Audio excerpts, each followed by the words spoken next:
After reading the report, after sitting through the committee meeting, the Ethics Committee meeting, and the conclusion of it and the final motion, I can't help but draw the conclusion that the House Ethics Committee process is broken.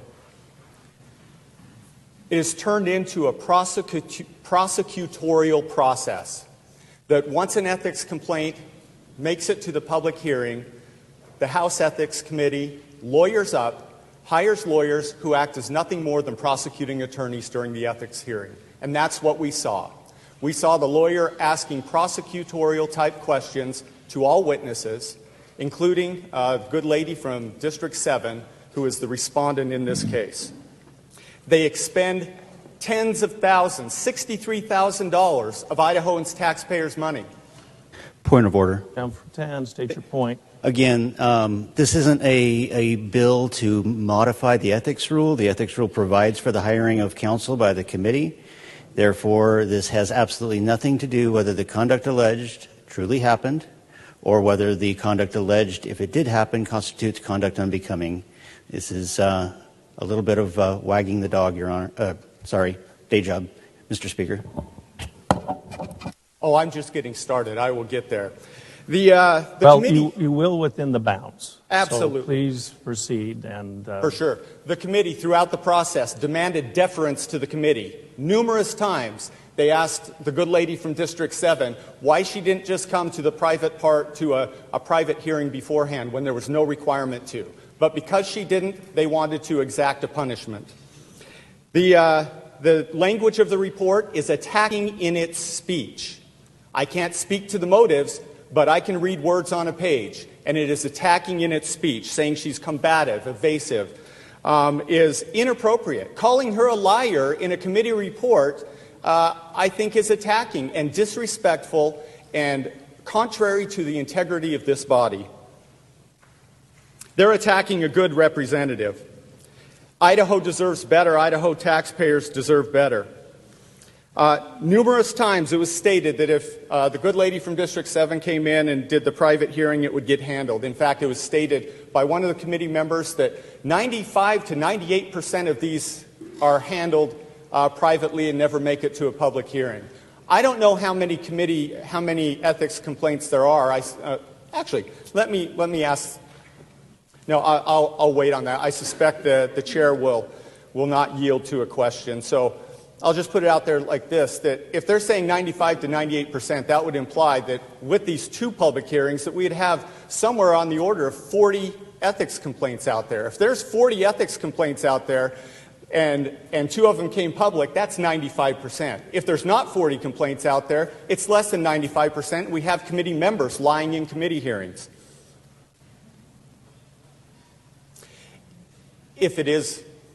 If there are 40 complaints out there, we have bigger problems than this. And the fact that they're all being handled in private gives me concern. Because she didn't go to the private part of the investigation, which was not her requirement, there was no subpoena, it's not part of the rule. She disagreed with their interpretations of the rules on this. Because of that, she gets called a liar. And that was the reason given in committee. Because she had a different interpretation of the rule than one of the committee members, the committee member said that she was lying. And that is not appropriate. She was not lying. She had a different, and I argue, proper interpretation of the rule. Because she did not go to that private hearing part of the process, it was stated numerous times in the committee hearing and in the conclusion of it when motions were made, that if she had only come and talked to them beforehand, this could have been handled privately.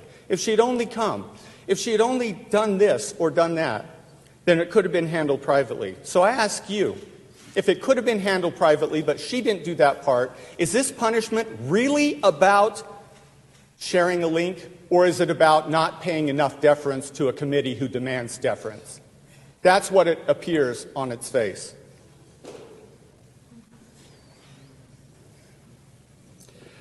I wonder if any of the committee members, I can't ask them questions. Apparently they're not yielding to questions today. I wonder if any of the committee members have, in looking at the behavior that they say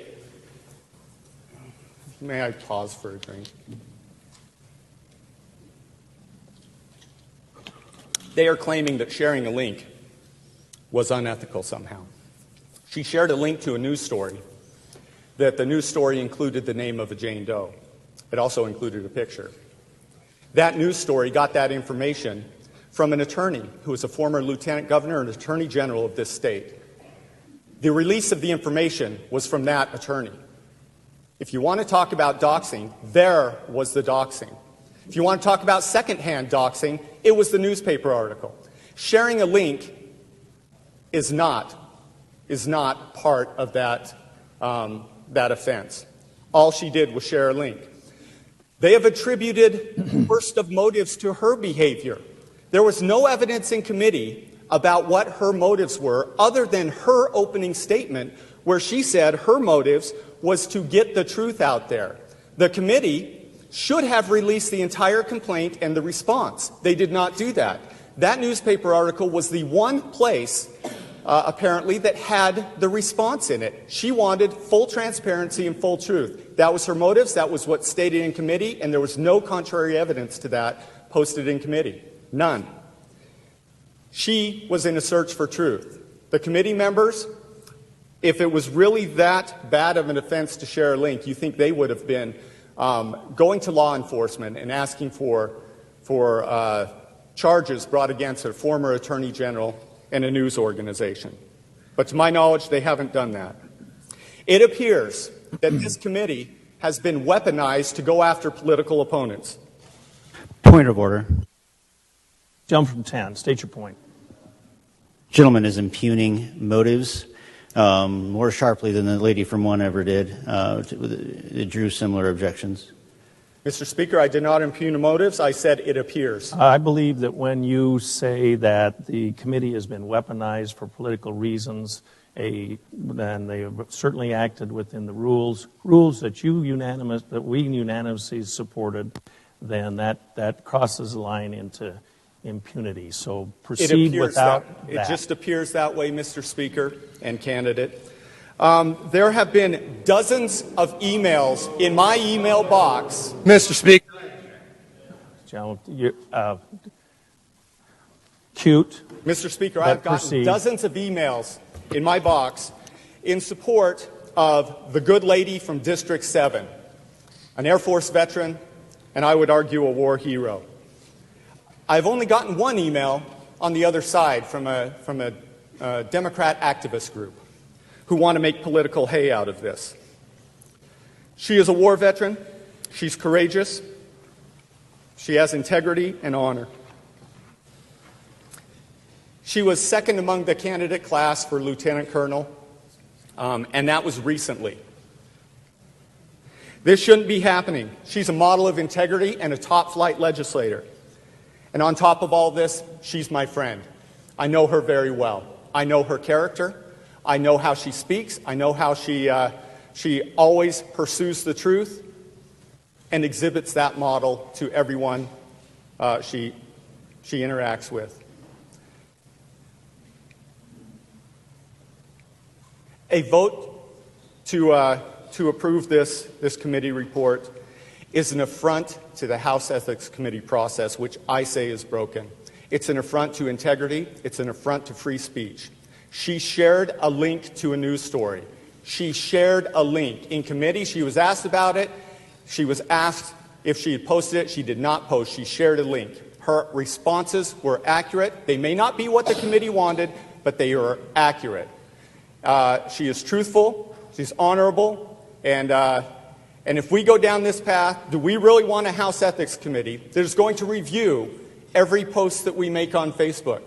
One of the questions asked in committee was whether or not any other legislators had made a similar sharing of the link.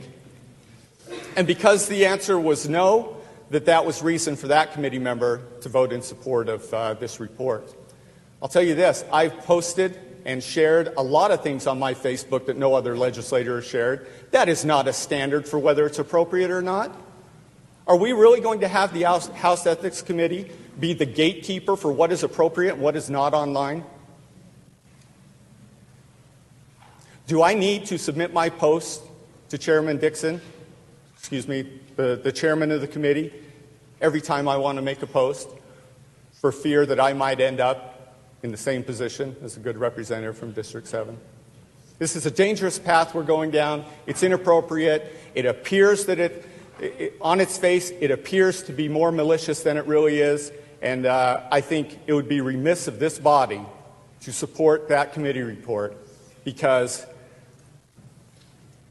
this isn't how things should be done in our House.